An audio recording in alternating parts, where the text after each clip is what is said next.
조선에 불어온 새로운 바람. 그것은 선교사들로부터 시작된 근대화였다. 근대화를 통해 우리 민족을 변화시킨 이들.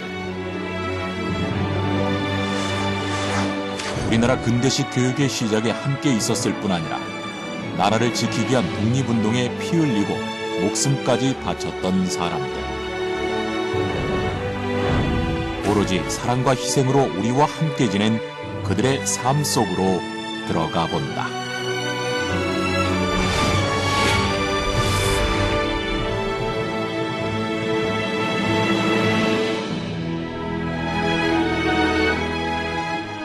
양화진 외국인 선교사 미원. 이곳은 그 누구보다 한국을 사랑한 이들이 잠들어 있는 곳이다. 19세기 말부터 우리나라에 들어와 선교 활동에 힘써온 이들이 이곳에 안장되어 있다. 의료 선교사로 한국에서 활동하다 사망한 해론이 최초로 묻히면서 조성되었다.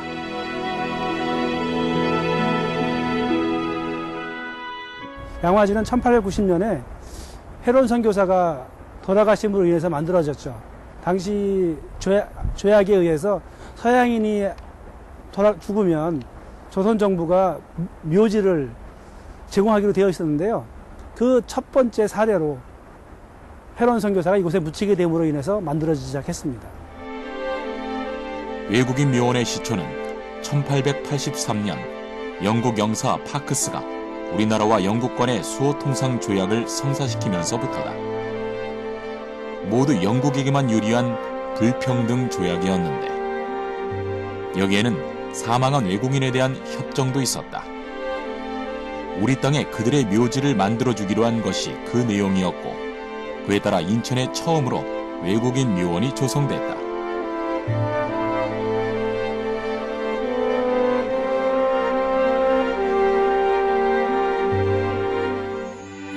이후 해론이 순교하면서 서울에도 사망한 외국인들의 안식처가 마련되었는데 지금의 양화진이다. 양화진은 100여 년 동안 선교사뿐 아니라 사업과 군인 등 우리나라를 위해 삶을 바친 이들의 마지막 쉼터가 되었다.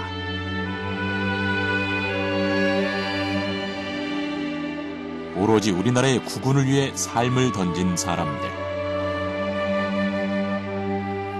그중 특별한 묘비가 하나 있는데 바로 선교사 헐버트의 것이다.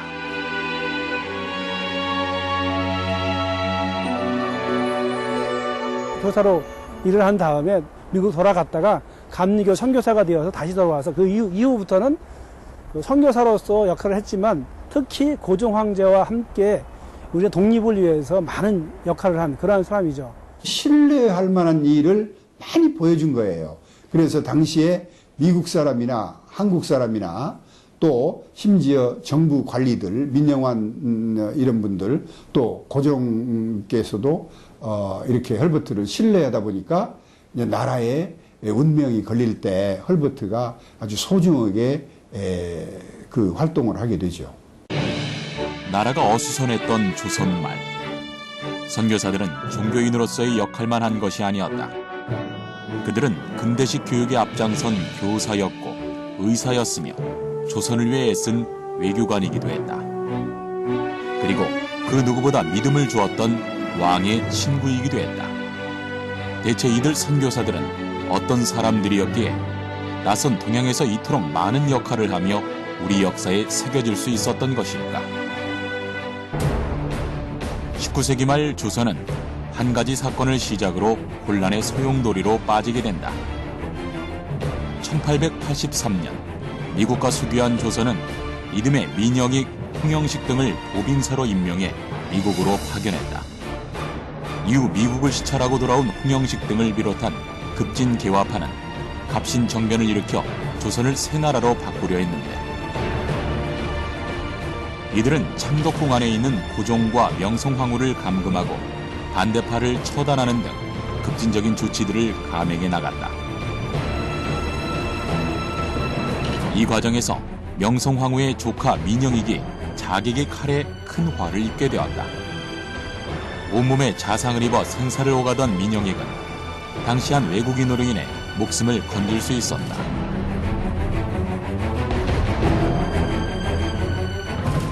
당시에 그 미국 공사관의 의사로, 그러니까 사실은 이제 선교사로 왔지만, 이제 당시에는 그 선교가 자유롭지 않았기 때문에 미국 공사관 의사의 이제 신분으로 와 있던 그 알렌이 가서 그 치료를 해서, 어떻게 보면 우리나라에서 처음 이루어진 외과 수술을 통해서 치료를 해서 이제 목숨을 건지게 되죠.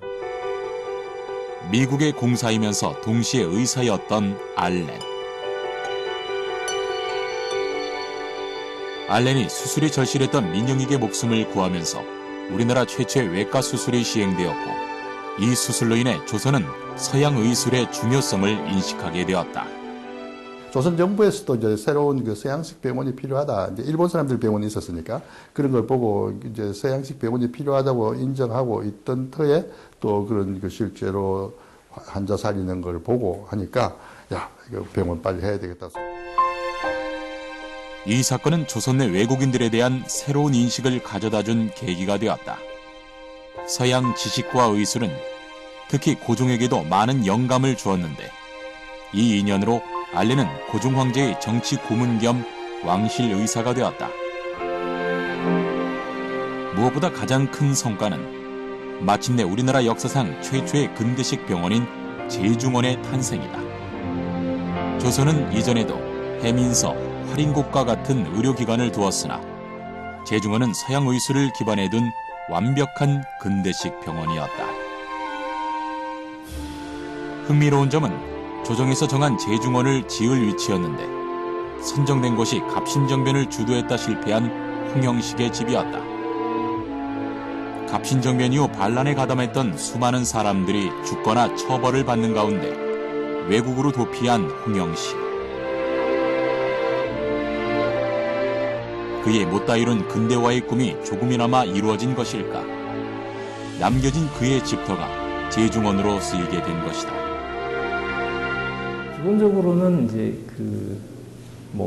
남녀노소 빈부귀천 없이 그냥 누구나 와서 이제 진료를 받을 수 있도록 했고, 그래서 이제 여러 이제 이 계층의 사람들이 이제 다 와서 진료를 받았습니다. 진료를 받았는데, 근데 이제 이게 이 서양 의사가 치료하는 이제 병원이라는 소문을 듣고 아픈 사람들뿐 아니라 그냥 구경을 오러 또 사람들이 굉장히 많이 몰려왔습니다. 그래서 도저히 이제 그런 사람들 때문에 진료 활동이 지장을 받을 정도가 돼서. 제중원은 무엇보다 백성들을 위한 의료기관이었다. 신분과 지위의 높고 낮음에 상관없이 모든 백성을 상대로 서양식 의료를 펼치게 된 것이야말로 우리나라 근대 의료사의 진정한 출발점이라고 할 수 있다.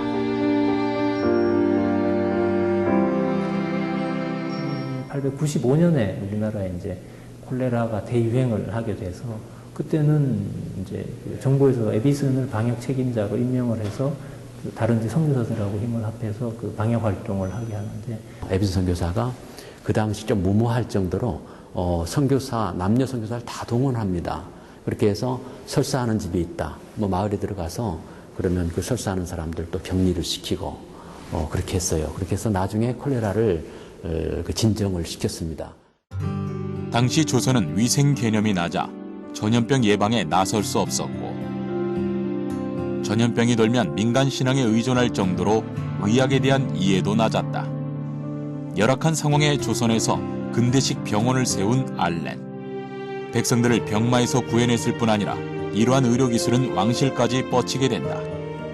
당시 우리나라 관습이라는 게 이제 남녀 7세 부동석해서 특히 이제 이 여자들이, 장성한 여자들이 그 외간 남자 얼굴을 직접 맞대는 것도 꺼렸고, 거기다가 이제 진료를 하게 되면은 몸을 보여줘야 되는 그런 상황이 되니까, 그러니까 이 여성들이 병이 있어도 이제 병원에 오지 않는 이제 이런 상황들이 벌어지니까. 그러니까 여자 의사를 초빙을 했는데, 처음에는 그 아데스라고 하는 분, 이제 정신학교도 후에 세웠던 분이 처음에 왔습니다. 남녀 구별이 강했던 조선의 여성들을 위해 개원 1년 만에 여성 의료인 앨러스가 조선에 오게 됐다. 그녀는 명성황후를 진찰했는데, 그동안 진료 시 황후의 몸을 직접 만질 수 없었던 것과 달리 앨러스는 명성황후의 윗옷을 열어 가슴에 청진기를 들이댄 최초의 의료진이었다.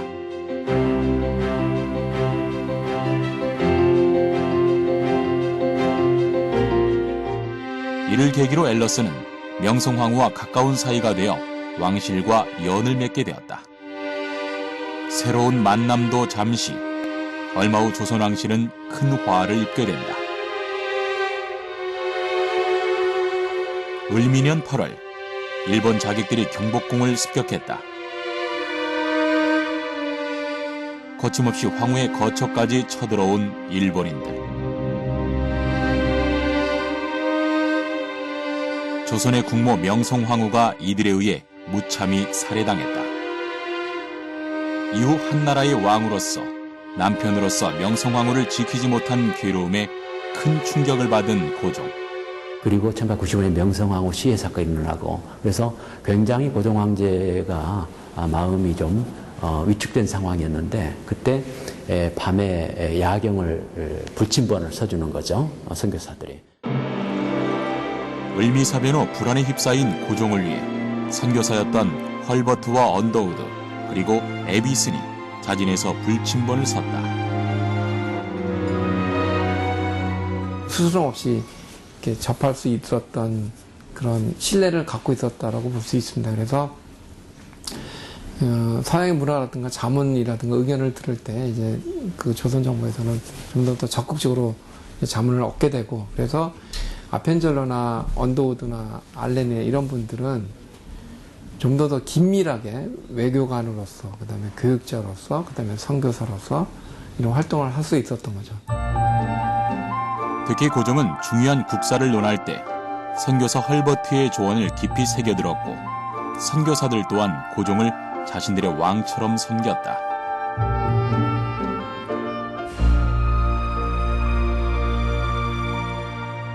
고향으로부터 2억 마리 떨어진 동양의 작은 나라를 그 누구보다 사랑한 선교사들.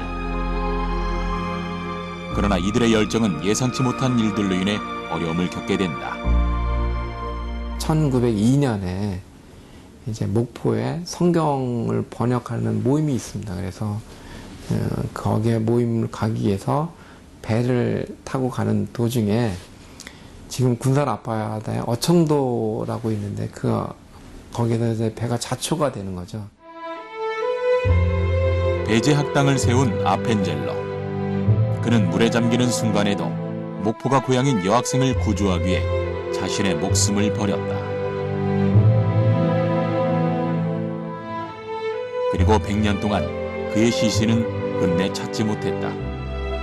양화진 선교사 묘원에는 아펜젤러의 추모비만이 세워졌다. 선교사들의 아픔은 여기서 끝나지 않았다.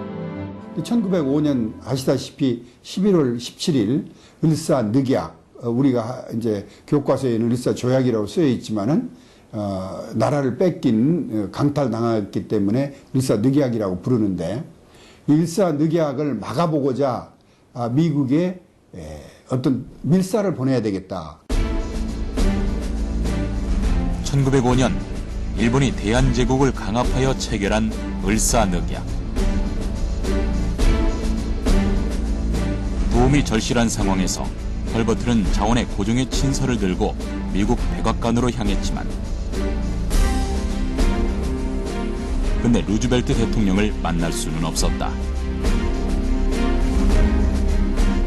루즈벨트 대통령 직접 만나지 못했지만 그 고종의 어떤 부탁을 받고 특사로 미국을 한 사람이고 더 중요한 것은 우리가 잘 아는 헤이그 밀사 사건 거기에 3인의 밀사와 함께 네덜란드에 가서 1907년 5월 을사늑약의 부당함을 세계에 알리기 위해 만국평화회의가 열리는 네덜란드 헤이그에 파견된 3명의 특사 이준, 이상설, 이휘종 그리고 제4의 인물 헐버트. 그들은 이곳에서 대한제국의 현실을 알리고 도움을 요청하려 했지만 끝내 이들은 목소리를 낼 수 없었다. 이제 이러고 나니까 고종 황제가 당시에 특사 파견 사건이 일본이 발칵 뒤집어지니까 이제 일본이 고종 황제를 황제 자리에서 퇴위를 시켜버리는 거죠. 일본에 의해 왕위마저 찬탈당한 고종. 순종에게 왕위를 물려주고 고종은 쓸쓸히 역사의 뒤편으로 물러나게 된다. 국군은 기울어져 가고 조선을 위해 온 힘을 쏟았던 선교사들 또한 가혹한 운명을 맞게 된다. 그 결과로 결국은 일제의회에서 추방되어서 일제강점기 동안 한국을 돌아오지 못하고 얼버트도 여기 오게 되면은 위해를 당하고 일본이 가만히 둘 수가 없었어요. 그래서 그 길로 이제 미국을 갈 수밖에 없어가지고 미국에서 이제 제2의 독립운동을 시작하게 됩니다. 자신들과는 아무 상관없는 동양의 낯선 나라 조선과 조선의 왕 고종을 지키기 위해 모든 것을 바쳤던 선교사들. 그들은 오로지 우리나라만을 위해 생각하고 행동했던 조선의 애국자였다. 19세기 말 조선에선 푸른 눈의 이방인들을 자주 볼 수 있었다. 수많은 선교사들이 동양의 작은 나라 조선을 찾아 교육과 의료 사업에 앞장섰다.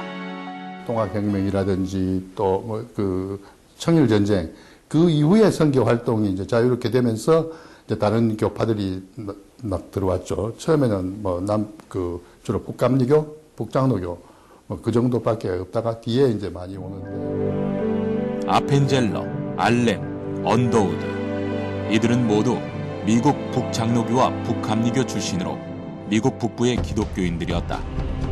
1861년 미국은 남과 북으로 갈라져 치열한 전쟁을 치렀다. 이 남북전쟁은 미국을 정치적, 사회적으로 양분화시켰고 이로 인한 갈등은 참혹한 결과를 초래하게 되는데 그 중심에는 노예제도가 있었다. 남부가 이제 이른바 면화산업, 노예노동 중심이었기 때문에 노예제도를 계속 유지해야 된다고 교회가 강력하게 주장을 했어요. 미국 북부의 교회들은, 북부의 장로교회들은 노예를 해방시켜야 된다고 주장을 했죠. 그래서 결국 교회가 둘로 나뉩니다. 그래서 북부 지역의 장로교, 북장로교, PCUSA라고 그러고 남장로교는 PCUS, 남부의 어떤 가치관을 대변하는 교회였어요. 그래서 각각 선교사를 별도로 파송을 했던 거예요. 뒤늦게 우리나라에 발을 들이게 된 남장로교, 남감리교의 선교사들은 먼저 들어온 이들과 긴밀하게 의논하며 선교 공유회를 열어 선교 지역에 대한 협의를 했다. 남부 출신의 미국 남장로교 선교사들은 이 호남 지역, 그 당시 호남 지역이 충청도 남부, 그러니까 금강을 기준으로 해서 볼 때 충남 부여라든가 등등 그래서 논산에서 제주까지 해서 그 호남 지역을 담당을 했습니다. 선교 지역을 분담한 결과 서울 부근에는 북장로교, 호남 지역에는 남장로교가 들어오게 된다. 담당 지역을 배정받은 남장로교의 선교사들은 목포를 거쳐 광주에 정착해 선교 활동을 시작했다. 광주 선교의 전초기지로 삼았던 곳이 바로 양림산 일대였다. 1904년 양림동은 근대화의 물결을 타기 시작했다.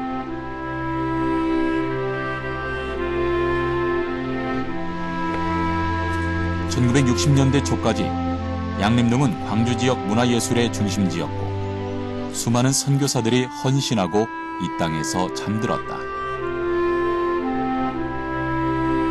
호남신학대 뒷산에는 선교사와 가족들이 부활을 꿈꾸며 안식하고 있다. 그 처음에는 전남지역 선교의 개척가적 역할을 하며 양림산 서양촌을 만든 유진벨이 있었다.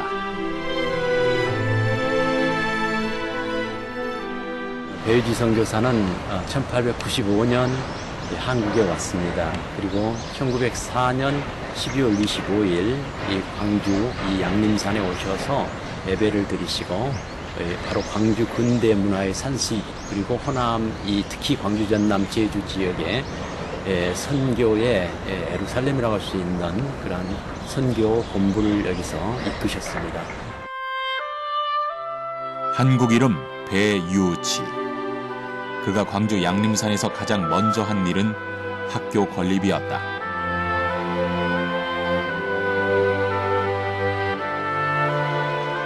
임시 사택에서 여학생 3명을 가르친 것이 오늘날의 수피아 여자고등학교의 시초다. 여느 선교사들과 마찬가지로 교육에 힘썼던 유진배. 그렇다면 가장 먼저 여학교를 지은 그의 뜻은 무엇일까? 1900년대 초반이니까 그 당시에는 여학생들은 서당에도 안 다니고 전혀 교육기관이 없고 그러던 시절이거든요. 선교사님이 여기 오셔가지고 그 공기놀이나 하고 놀고 있는 여학생들을 보고 저희 여학생들에게 가르침을 줘야 되겠다라고 해가지고 1907년도 학교 정식 개교는 1908년도 숫자도 서너 명부터 시작했다가 14명으로 해가지고 개교를 하셨다고 그래요. 조선에서 여성은 교육의 대상이 아니었다. 대부분의 어린 소녀들은 일찍부터 가사를 도우며 집안의 남자들을 위한 뒷바라지에 나섰다. 여성 교육에 대한 인식이 전무했던 때다. 이 소녀들에게 배우지는 새로운 삶을 안겨주었는데 바로 배움의 기회였다. 남녀가 차별하고 반상이 유별한 그런 사회에서 여성을 어떻게 하면은 사회화 시켜서 그 역량들을 사회 발전에 기여할 것인가 하는 그러한 생각에서 우리 수피아 여학교가 태동이 되었다고 생각하면 맞겠습니다. 조선 여성교육의 요람이 된 수피아 여고. 배우지는 조선의 여성들에게 자신의 삶을 스스로 개척하고 일어설 수 있는 방법을 알게 해주었다. 그가 준 것은 배움의 즐거움 그 이상이었다. 그렇게 수피아 여고 전통은 곧 우리나라 여성교육의 역사가 되었고 지금까지 그 후배들은 자랑스러운 학교의 전통을 이어가고 있다. 광주 여성교육의 산실이자 민족학교로 여성에 대한 교육과 인권에 대한 절실함을 오늘날까지 지켜오고 있다. 우리나라 역사에서 큰 의미를 차지하고 있는 광주 최초의 여학교는 배우지를 비롯한 많은 선교사들의 사랑으로 세워진 것이다. 마가렛 스턴스 스피어 여사가 자기의 그 꽃 피우지 못하고 죽은 여동생이 제니 스피어가 있었어요. 그래서 제니 스피어의 이루지 못한, 피우지 못한 그 꿈을 조선의 여학생들을 통해서 피우기 위해서 5,000불을 이 조선 교육 선교에 헌금을 하게 된 것이 수피아홀을 설립하게 된 그런 배경이 되었습니다.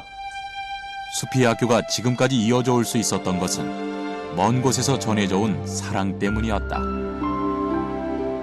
먼 이국 땅에서 보내온 후원금은 수피아 학생들의 꿈을 키워줬고 그 꿈은 우리 역사의 순간에서 빛을 발했다.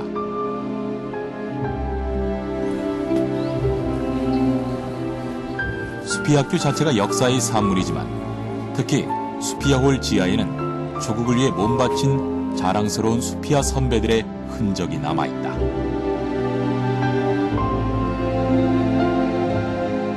삼일운동이 전국적으로 확산되어 가고 있을 때 3월 10일 그러니까 9일 저녁 밤새껏 우리 박예순 선생님과 또 다른 많은 따르는 학생들과 선생님들이 태극기를 그리면서 또 독립선언문을 가리방 인쇄로 해서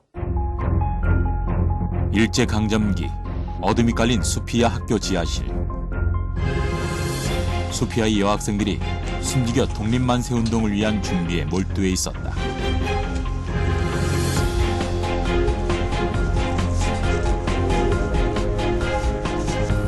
지금 기숙사에선 독립선언문 작업이 한창이야. 벌써 3,000부를 넘겼대. 그래서 더 많이 필요하지 않을까? 그래서 우리가 함께 필사 작업을 해야 할 것 같아. 우리가 바로 이곳 수피아에서 배운 것. 사람은 누구나 신 앞에서 평등하다잖아. 그러니까 우리는 어떤 장애와 역경이 와도 조국의 독립을 위해 앞장서야 돼. 96년 전 그날 광주 독립만세 운동의 발원이 바로 수피아 학교였다. 그리고 다음 날 수피아 여고 학생들은 애국가를 부르며 휘날리는 태극기와 함께 만세를 외치며 행진했다. 수피아 여학교가 독립운동의 주도적인 역할을 했기 때문에 여기에 대한 무언가를 보복 조치를 하기를 원했어요. 그래서 조선총독부에서는 교육시설령 기준 미달이라고 하는 트집을 잡아서 우리 학교를 폐교하려고 했습니다. 3.1 만세운동으로 경찰에 끌려가 옥고를 치르게 된 수피아 여학교 학생들. 일본의 보복은 여기서 그치지 않았다.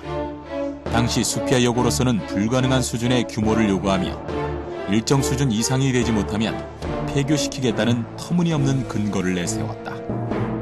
그러는 가운데 1927년도에 윈스보로 여사에 의해서 설립이 된 미국 부인 조력회에서 58,875불이라고 하는 거금의 헌금이 와서 거기에 새로운 강당이 세워지고 보조 교실들이 지어지고 가능하지 못할 것 같은 일이 일어났다.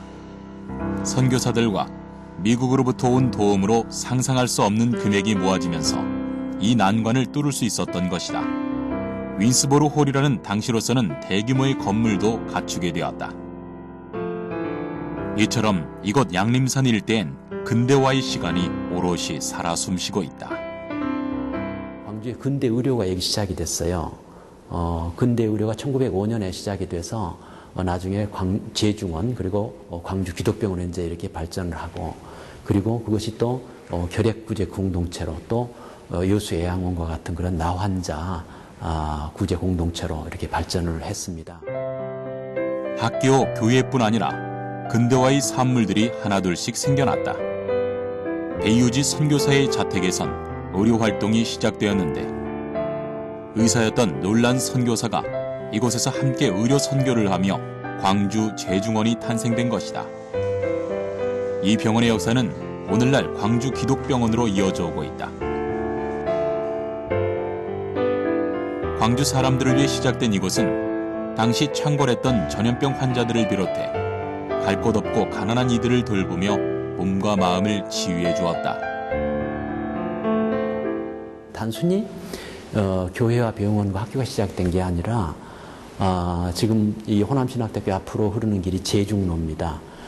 그 제중로변을 따라서 쭉 가면 그동안의 그 여러 가지 공동체의 발자취 또 근대문화의 발자취를 광주의 근대문화 발자취 시원을 볼 수가 있는데요. 양림동은 학교와 병원 그리고 선교사 자택과 묘지가 조성된 이른바 미션 스테이션이었다. 선교 활동을 바탕으로 학교, 병원, 주거지역 등이 모두 계획하에 조성된 집단 지역이 만들어진 것이다. 우리나라의 웬만한 그 대규모의 도시들에는 모두 스테이션이 설치되어 있었고 아주 복수의 선교사들이 교육, 복음, 의료 이렇게 해서 트라이앵글 메소드라고 삼각 선교였던 거죠. 스테이션 안에는 교육을 위한 학교, 의료를 위한 병원, 예배를 위한 교회가 세워지게 되고 이 세 가지 필수적인 요소들을 공급함으로써 선교가 이루어지는 것이다. 스테이션 군내에 있었던 그 주택들은 대부분이 그 도시 최초의 근대식 주택입니다. 청주 스테이션이 그렇거든요. 공주 스테이션이 그렇습니다. 아직도 남아있는 바로 그 선교 주택들이 최초의 근대식 주택이고 여기가 근대교육의 발상지고 근대의료의 발상지였습니다. 미션 스테이션은 당시 서울과 대전, 전주, 광주 등 전국 30개가 넘는 지역에 조성되었다.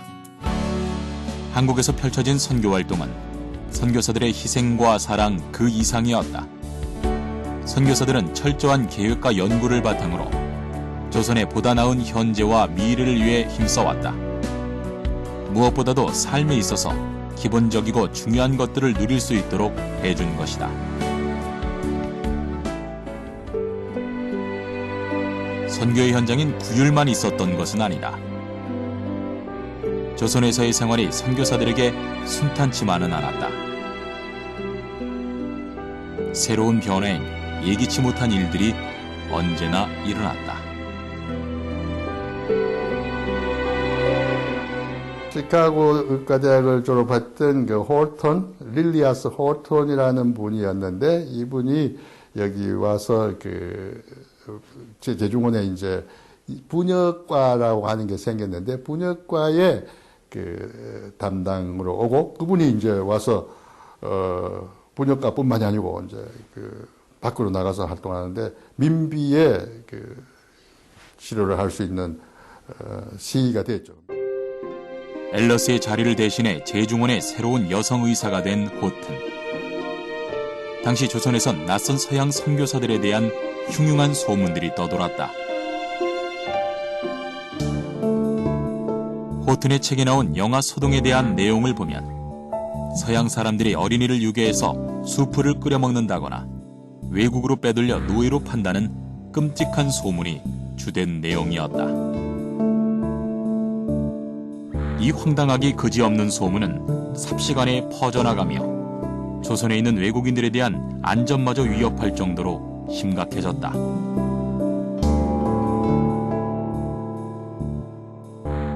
서양 사람들이 조선 애들 잡아다가 눈알을 빼서 사진기 만들고 간은 빼서 무슨 약을 만들고 이런 소문이 퍼져가지고 영아 소동이 중국에도 있었지만은 여기서도 있어가지고 진압이 안 됐죠. 그러니까 제중원 출근도 제대로 못하는 그런 때 언더우드가 이 호턴 의사의 출근 호위대장 역할도 하고 그러면서 이제 로맨스가 득했죠. 그래서 두 분 8살이나 위에 연상의 여자였지만은 두 분이 결혼도 하게 되고 또한 같이 선교의 뜻을 품고 같이 평생 동역자가 되는 그런 만남이 제중원 속에서 있었죠. 조선에서 떠돈 소문은 언더우드와 호튼에게 부부의 연을 맺게 해주었다. 우리나라와의 인연은 여기서 그치지 않았다. 두 사람 사이에서 태어난 자녀들 또한 한국에서 선교사로 활동하며 한국과 함께하는 삶을 이어나가게 된다.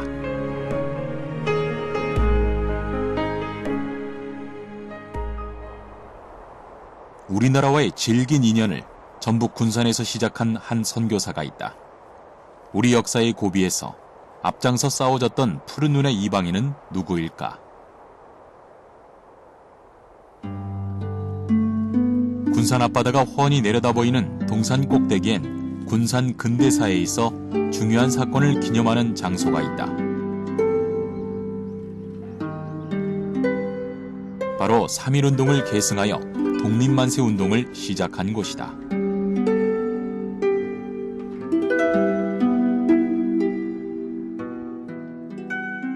군산의 3.1운동은 최초에는 50여 명 군산 구함교회, 그다음에 영명학교, 멜벌딘여고, 그다음에 예수병원 직원들이 혼합하여서 시작을 했는데 군산 경찰서까지 갈 때까지는 500명의 시민들이 모여서 항가를 하였습니다. 서울에서 시작된 독립만세운동의 물결은 점차 전국적으로 일어났고 군산 사람들도 함께 움직이기 시작했다. 조선의 독립을 위해 일어난 이 만세운동의 한가운데 당시 갓 20살을 넘긴 미국인 선교사 윌리엄 린튼이 있었다. 21살의 총각으로 그 다음에 한국에 왔는데 처음 도착한 데가 목포에 있었어요. 1912년도에 우리 한국에 옵니다. 최초의 목포에 도착해서 그 해에 군산에 와가지고 1년 동안 우리 어학 수업을 하고 1917년부터 1919년 3.1운동 일어날 때까지 우리 영명학교 교장을 역임을 했습니다. 영명학교의 교장으로서 학생들에게 민족의식을 고취시킨 윌리엄 린튼. 그는 군산에서 조선의 독립을 위해 싸우고 오로지 우리나라를 위한 삶을 살았다. 그분은 그동안에 애국심을 많이 고취했기 때문에 그 사람들이 그렇게 나서가지고 일을 했다고 생각해요. 교장 선생님이시기 때문에 그 학교에서 교사나 학생들이 그 운동을 준비하는데 교장 선생님이 우기를 하면 안 되지 않습니까? 그래서 그분이 그 모든 것을 자기의 위험을 감수를 하고 다 묵인을 하시고 만세운동을 할 수 있도록 지도하신 분이죠. 뒤에서. 이제 막 한국에 첫 발을 내렸음에도 우리나라를 위해 열정을 다했던 윌리엄 린튼. 그는 곧 광주에 있는 배유지 선교사 가족과 운명적인 만남을 하게 된다.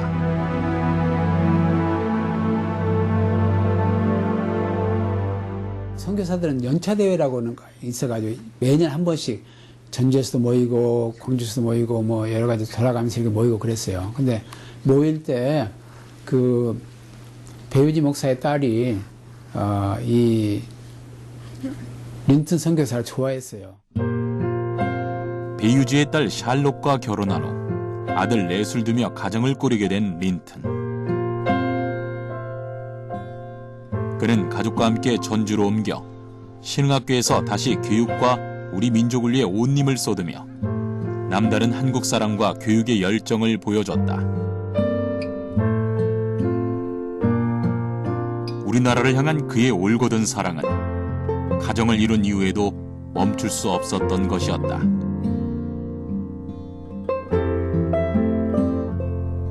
우선 그 외형적인 측면을 보면 그 지정학교라 해서 고등학교 학력을 인정받는 학교로 신흥학교가 그렇게 그 학교의 격이 좀 높아지게 됩니다. 한번 지정학교를 했는데 그걸 하려면은 교실이 그만큼 있어야 되고 교사의 질이 일본 사람의 질과 떨어지지 않아야 되고 그리고는 학생들이 공부를 제대로 해야 돼요. 그래서 그 시험까지를 다 봐야 돼요. 이 세 가지를 다 통과시켜가지고 나중에 30대 5년에 지정학교 통과를 받고 모든 믿는 사람들이 축제를 올리면서 이 학교 이제는 지정학교가 됐다. 여러분 자녀들 다 보내드렸습니다. 이렇게 해가지고 이제 학교를 그렇게 만들게 됐어요. 린튼의 정성과 노력으로 신흥학교는 나날이 발전해갔다. 특히 일제강점기 속에서 누구보다 조선의 독립에 앞장섰던 린튼. 그러나 위기가 닥쳐왔다. 1937년에 일제가 이제 중일전쟁을 일으키면서 우리 민족을 아예 말살시키고자 하는 소위 그 민족 말살 정책이라고 하는 것을 실시하면서 기독교 학교였던 우리 신흥학교까지 신사참배를 강요하게 됩니다. 우리나라의 지식인, 종교인, 학생 등 모든 사람에게 신사참배를 강요한 일본. 그래서 어떤 학교들은 신사참배 가서 고개만 숙이고 되는 것이지 이것은 우상 숭배가 아니다. 그러니까 그래도 괜찮다고 하는 사람이 있었는데 이분은 거기 가서 그렇게 하는 것이 옳지 않다고 생각을 했고 차라리 학교 문을 닫겠다 하고 학교 문을 닫고 1946년 해방 후에 46년 11월에 복귀할 때까지 약 10년 동안 학교의 역사가 중단되어 버리는 그런 일을 겪게 되는 거죠. 일제의 신사참배를 끝까지 거부한 린튼. 그렇게 학교는 문을 닫게 되고 학생들은 배움의 터전을 잃었다. 비록 학교는 빼앗겼지만 나라와 신앙, 양심을 지키겠다는 굳은 의지는 학생들에게 더 큰 가르침을 남겼다. 20대 초 한국에 와서 48년간 의료, 교육, 선교 활동을 펼치며 한국인으로 살아갔던 린튼. 그의 진실된 한국 사랑은 가족을 통해 다시 한번 확인되었다. 우리나라 삶에 동화되어서 우리나라 삶을 사랑하면서 같이 살고 싶다 하는 생각이 굉장히 강하게 있었어요. 그렇기 때문에 자기 자녀들에게도 그런 것이 영향이 미치지 않았을까 생각하거든요. 나중에 그 후손들도 순천의 인휴 선교사, 인휴 선교사 같은 경우도 외손자가 되겠습니다. 예, 그 외증손들을 자기 그 자녀들을 한국인 학교에 같이 보냈어요. 뭐 같이 결핵도 걸리고 같이 가난 속에서 그렇게 뒹굴고. 린튼의 한국 사랑은 4대에 걸쳐 지금까지 이어지고 있다. 윌리엄 린튼의 아들 휴 린튼이 한국에 정착해 선교사로 살았고 휴 린튼의 아들들 또한 도움이 필요한 한국 사람들을 위해 헌신했다. 단지 한국에 머무르는 미국인이 아닌 한국 땅에서 태어나 함께 부딪히며 살아간 뼛속까지 한국인인 것이다. 21살부터 와가지고 69살까지 한국을 떠나지 않고 있었던 것은 그분이 어떤 굉장히 열정을 가지고 하는 것보다는 우리나라 사람과 함께 계속해서 오래 살았기 때문에 이 배유지 선교사의 후손 그 정신을 이어가는 린튼 가문이 지금까지 변함없이 그렇게 하는 것은 이 깊은 뿌리가 있기 때문에 100년의 뿌리가 있기 때문에 이게 가능하다. 그런 생각이 듭니다. 외국인 선교사에서 시작해 후손들까지 이어진 한국 사랑. 일제의 억압과 해방, 남북 분단과 한국 전쟁 등 한국 근대와 현대사의 굴곡을 함께 겪으며 린튼가는 한국인을 위해 항상 도움의 손길을 뻗었다. 대를 잇는 한국 사랑은 윌리엄 린튼 이후에도 계속됐다. 한국과의 인연은 그들의 삶 또한 바꿔놓았다.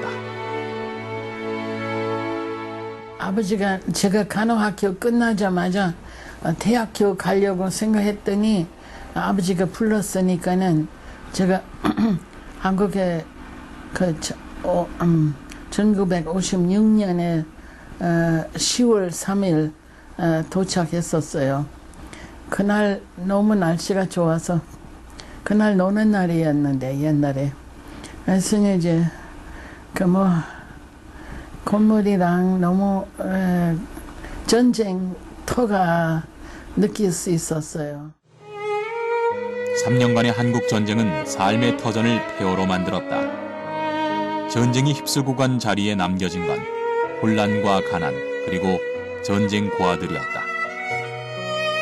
그때 우연히 한국 전쟁에 관한 다큐멘터리를 본 미국의 사업가 해리 홀트.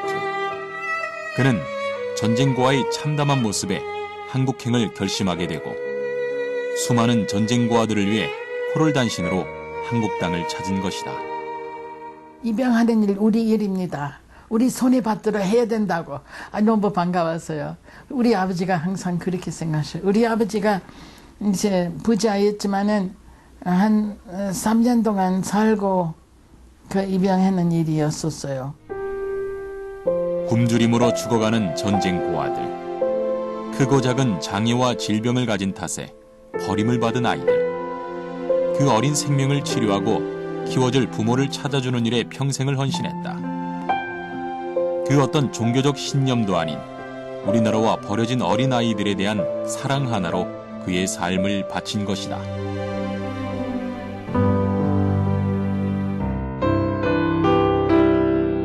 우리의 염원이던 조국의 광복.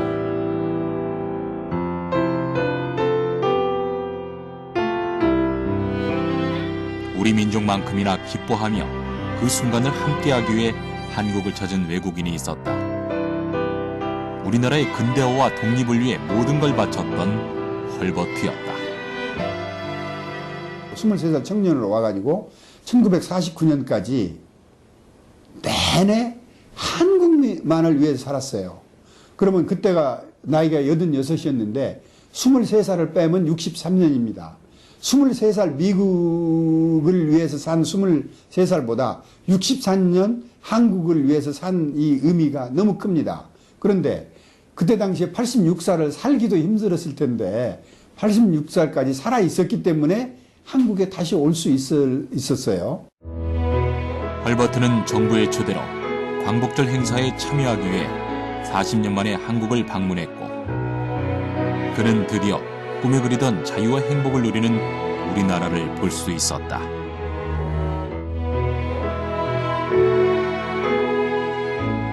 그러나 안타깝게도 감격의 순간은 그리 오래가지 못했다.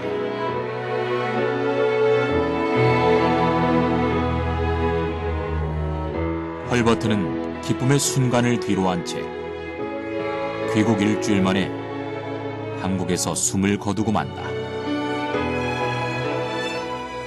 도착한 지 일주일 만에 8월 5일 날 서거를 해서 정작 광복절 그 기념식장에는 참석할 수가 없었습니다. 그런데 그렇게 자기가 소원했던 한국 땅에 묻히게 됐다라는 거. 이거는 정말 한국과의 인연이 너무너무 숙명적이면서도 또 그가 한국에서 죽게 되는 것도 이런 어떤 한국 사랑의 당위가 거기에 다 숨겨져 있다. 이렇게 해석할 수가 있겠어요. 40여 년간 한국을 그리워하며 그가 늘 입에 달았던 한마디 말. 웨스트민스터 사원보다 한국에 묻히고 싶다는 평소의 바람대로 헐버트는 한국 땅에 영원히 잠들었다. 자신들이 누리던 모든 것을 포기한 채 호롤단신 동양의 낯선 나라에 온 이들. 푸른 눈의 이방인들은 왜 우리나라를 위해 헌신했고 조선은 그들에게 어떤 의미를 지녔던 것일까? 그리고 그들을 통해 우리가 얻은 것은 무엇일까?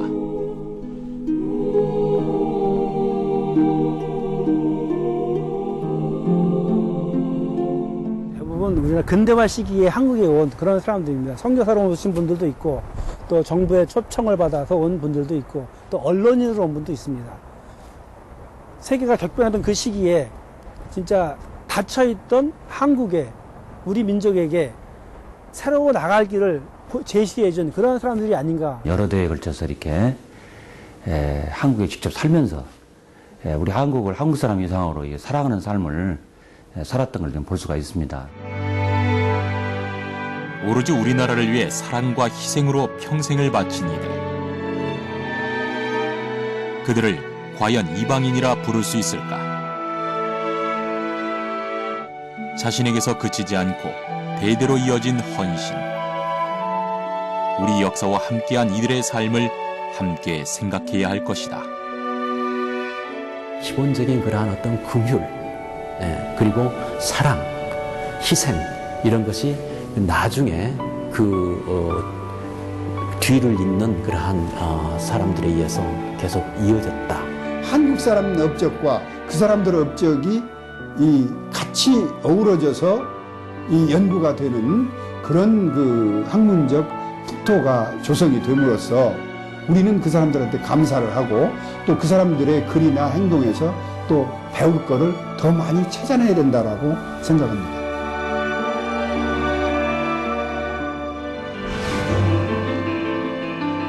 나라가 위기에 빠졌을 때 대한민국을 구해낸 자랑스러운 발자취들. 그 역사의 순간엔 누구보다 대한민국을 사랑한 이방인들이 있었다. 이역만리 먼 곳에서 작지만 강한 우리나라의 새로운 힘을 불어넣은 이들.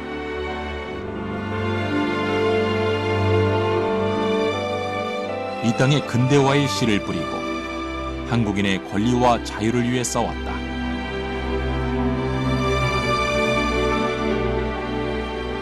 그 어떤 대가 없이 오로지 대한민국을 위해 애쓴 푸른 눈의 한국인들. 그들의 사랑과 희생이 빚어낸 우리의 역사는 지금도 계속되고 있다.